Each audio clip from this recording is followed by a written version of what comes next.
We had Airbnb guest stay for one night. So this was a couple of guys who came here that were doing some work in the area.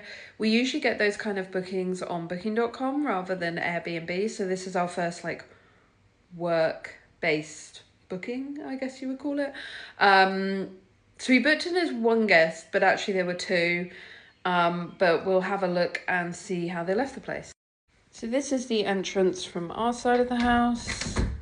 We usually lock this door. It has a one-way lock. The reason we do this, and this happened last night, is that despite it saying private, people still try and open this door and they could just walk straight into our property, which I have a young daughter. It's not safe. So it's a one-sided lock so people can't get through. I never come through unless I'm sure that they have left the property, and I always knock as well.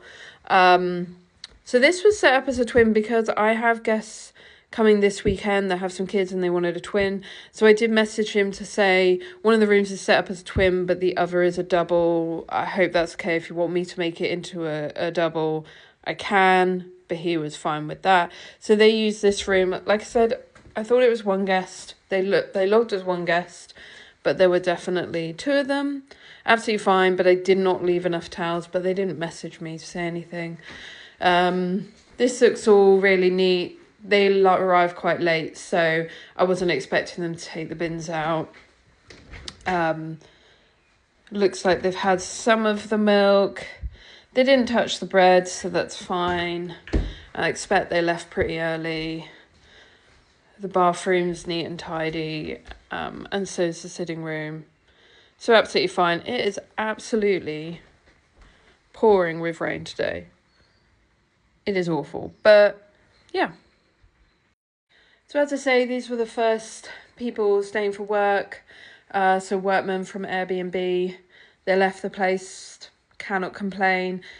Usually on booking.com, we get guests like this. They don't always leave the place great, if I'm honest. And I usually have to do a long clean. So I was interested to see how these guys would leave it from Airbnb, but they left it really great. Looking at the reviews, they had 5 stars. I knew they were going to probably leave it really neat and tidy. So hopefully we'll get more of those kind of bookings on Airbnb as well. But yeah, gonna get this tidied up and all ready for guests in a couple of days.